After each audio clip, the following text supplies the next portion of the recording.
నాకు 200 మంది ఫ్రెండ్స్ ఉన్నారన్నట్ట కొడుకు. తండ్రి అన్నట్ట ఎంత అదృష్టవంతుడురా, నాకు 1.5 ఫ్రెండే ఉన్నారని చెప్పట.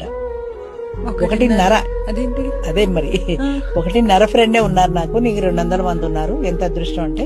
కొడుకు కూడా చాలా ఫీల్ అయిపోయాడు, అబ్బా నాకు అంతమంది ఉన్నారు, మా నాన్నకి ఫ్రెండ్సే లేరు అని.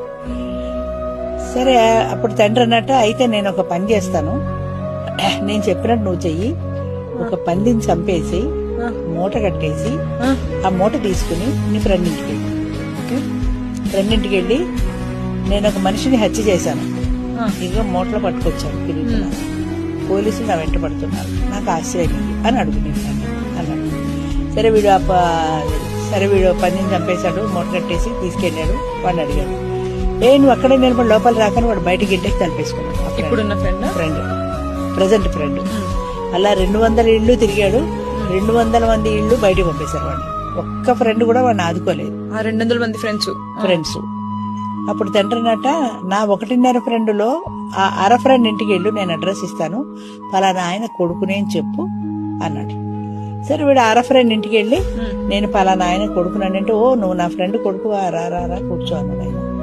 సరే కూర్చున్న తర్వాత వీడికి కథ ఏదో చెప్పాడు, నేను ఇలా మనిషిని చంపేశాను, ఒక అమ్మాయిని ప్రేమించాను, అమ్మాయి బిడ్డని ప్రసవించింది, ఆ బిడ్డని నేను చంపేశాను, పోలీసులు నా వెంట పడుతున్నారు అని. అయ్యో అవునా అని ఆయన వెంటనే ఏం చేశాడంటే, నువ్వు ఆ బిడ్డని ఇక్కడ వదిలేసి నువ్వు మామూలుగా విడి మనిషి వెళ్ళిపో, నీకేం భయం లేదు అన్నాడు. సరే ఆ మూటని ఇక్కడ వదిలేశాడు. వాడు ఫ్రీ అయిపోయాడు కదా మూట వదిలేయడంతో, వాడు వెళ్ళిపోయాడు. అప్పుడు తండ్రి అన్నాడు, ఇప్పుడు నా 1వ ఫ్రెండ్ ఉన్నాడు కదా 1.5లో, ఆ ఫ్రెండ్ ఇంటికి వెళ్ళి చెప్పి సంగతి అన్నాడు. సరే వాడు అక్కడికి వెళ్ళి, నేను పలానా రామారావు గారు అబ్బాయినండి, నేను ఇలాగ ఒక బిడ్డని చంపేశాను, అర ఫ్రెండ్ ఇంటికి వెళ్ళి అర ఫ్రెండ్ ఇంట్లో మూట కట్టి పెట్టాను, నన్ను మా నాన్న ఇంటికి వెళ్ళమన్నాడు, మీ దగ్గరికి వచ్చాను, ఇప్పుడు నేను ఏం చేయాలి అన్నాడు. అవునా, నువ్వు ముందు రా, కూర్చో, భోంచెయ్యి, నీకేం భయం లేదు, నువ్వు భోంచెయ్యి, నేనున్నాను, నాది హామీ అన్నాడు. ఆయన పిలిచాడు, వాడు అన్నం పెట్టాడు, అన్నం పెట్టి కూర్చోబెట్టాడు, టీవీ ఏదో వేసాడు, ముందు కూర్చోమన్నాడు. ఇలాగా పోలీసులు వచ్చారు ఇల్లు పట్టుకోవడానికి. ఆ హత్య నేనే చేశానని ఈయన వెళ్ళిపోయాడు, ఈ ఫ్రెండ్ 1వ ఫ్రెండ్ వెళ్ళిపోయాడు.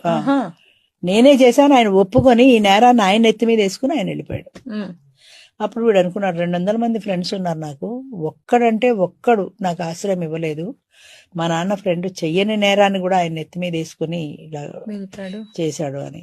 సో 1.5 ఫ్రెండ్ ఎక్కువ, 200 ఎక్కువ అంటే ఎందుకు పనికిరాను. ఇవాళ నువ్వు నా ఫ్రెండ్ రాని కలం స్నేహాల్లోనూ కావలించుకొని ఫోటోలు తీసుకోవడంలోనూ వాట్సాప్లో పెట్టుకోవడంతో ఆ ఫ్రెండ్షిప్ ఖతం అయిపోతుంది.